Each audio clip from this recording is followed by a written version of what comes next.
আইন মন্ত্রণালয়, স্বরাষ্ট্র মন্ত্রণালয়, সরকার প্রধান, ইন্টেলিজেন্স, অনেক ইন্টেলিজেন্স গভর্নমেন্টের দুনিয়ার আন্তর্জাতিক নানান তথ্য প্রযুক্তি উপায় উপকরণ লজিস্টিক সাপোর্ট দিয়ে সরকারি রাজস্বের হাজার হাজার কোটি টাকা দিয়ে এইসব গোয়েন্দা বিভাগ, এইসব ইন্টেলিজেন্স এজেন্সিকে সাজানো হয়েছে। কিন্তু এই প্রশ্নের কোনো জবাব সরকার আজও দিল না। 2টার দিকে তার গুলি হলো, আর রাত 8টার দিকে সারা দেশের বিভিন্ন চেক পয়েন্টে চেকপোস্ট বসানো হলো। 2টা থেকে রাত 8টা, এই 6 ঘন্টা কেন ফ্রি করে দেওয়া হলো? খুনিরা অবাধে সীমান্ত পাড়ি দিয়ে ভারতে চলে যেতে পারে। এই সুযোগ করে দেওয়ার পেছনে কি গোয়েন্দাদের মধ্যে লুকিয়ে থাকা ফ্যাসিস্টদের কোনো সহযোগী ছিল কিনা? এই প্রশ্নের জবাব কে দেবে? এই প্রশ্নের জবাব কে দেবে? 6 ঘন্টা কেন বিলম্ব করা হলো? ওসমানকে কে না চিনত? তার শাহাদাতের আগে তার ভিডিও অডিও বক্তব্যে তাকে গুলি করা হতে পারে, আমি মারা যেতে পারি, আমার বাচ্চাটাকে দেখে রেখো, এই আবেগময় বক্তব্য কে না শুনেছে? এমন একটা ছেলের গুলি হওয়ার পরে 6টা ঘন্টা এদেশের গোয়েন্দারা কি করেছিলেন?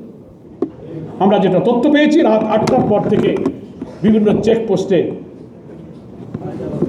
পুলিশ এবং বিভিন্ন বাহিনী মোতায়েন করা হয়েছে। কেন এই 6 ঘন্টা সুযোগ দিলেন?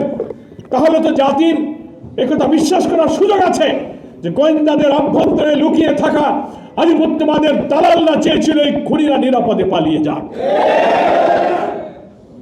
গতকাল ইনকিলাব মঞ্চের সেক্রেটারি জাবের তার বক্তব্যে একটা দাবি করেছে, অনেক বক্তব্য দিয়েছে, একটা দাবি করেছে, 24 ঘন্টার সময় দিয়ে সে বলেছে সরকারকে জাতির কাছে অন্তত বলতে হবে যে ওসমানের খুনিদের গ্রেফতার করার জন্য এই পর্যন্ত সরকার কি কি ব্যবস্থা নিয়েছে, কোথায় দুর্বলতা, কি করতে পেরেছেন, জাতি সেই তথ্যটা জানতে চায়।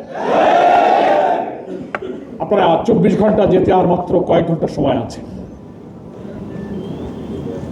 ইনকিলাব মঞ্চের এই দাবির সাথে আমরা আজকে জামাত ইসলামী প্রকৃত খুনিদের গ্রেফতারের ব্যাপারে অন্তর্বর্তীকালীন সরকার কি পদক্ষেপ নিয়েছে, কেন ব্যর্থ হয়েছে, কারা অবহেলা করেছে, কি পদক্ষেপ নিচ্ছেন, আপনারা জাতির সামনে আপনাদের এই বক্তব্য তুলে ধরুন।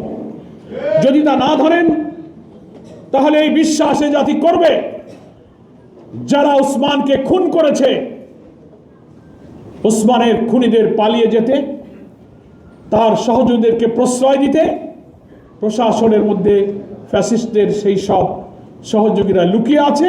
আপনারা দেখেও জেনেও না জানার না দেখার ভান করছেন। এই বিশ্বাস এই জাতি করবে।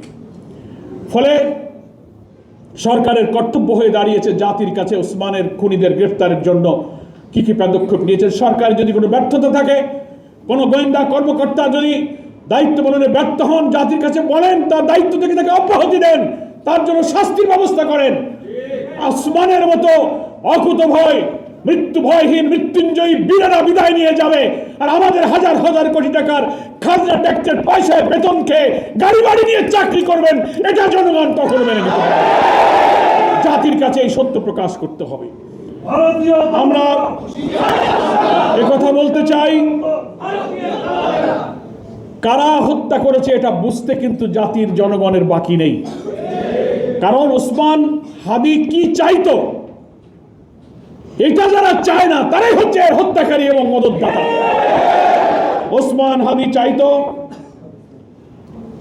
এই দেশ আধিপত্যবাদী শক্তির হাত থেকে আজাদ থাকুক, মুক্ত থাকুক। তাহলে যারা এই দেশকে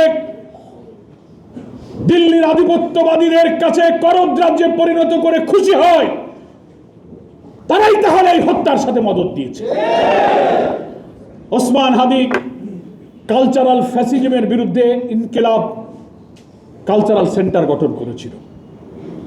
বিজাতীয় সেকুলার জাতীয় সত্তা মূল্যবোধ বিরোধী সংস্কৃতির মধ্য দিয়ে এই জাতির নতুন প্রজন্মকে ধ্বংস করার বিরুদ্ধে ইনকিলাব মঞ্চ হাদির নেতৃত্বে একটা নতুন ইনকিলাব কালচারাল সেন্টার গড়ে তুলেছিল। সাহিত্য রচনা, গান, কবিতা, বই, লাইব্রেরি, এক বিশাল পরিকল্পনা নিয়ে অল্প দিনে সে তার সঙ্গী সাথীদেরকে নিয়ে ইনকিলাব কালচারাল সেন্টার গড়ে তুলেছিল। তাহলে আমরা বুঝবো যারা আমাদের জাতিসত্তা, আমাদের ইসলামী মূল্যবোধ, আমাদের সুস্থ স্বদেশীয় জাতীয় সংস্কৃতির বিরোধিতা যারা করে, বিজাতীয় সংস্কৃতি যারা এখানে আনতে চায়, তারাই উসমান হাদির খুনির পক্ষে। কারা তাকে খুন করেছে এটা বুঝতে আমাদের অসুবিধা নেই। বৈষম্য, লুটপাট, দুর্নীতি, অবিচার, রাষ্ট্রীয় শোষণের বিরুদ্ধে হাদি কথা বলতো।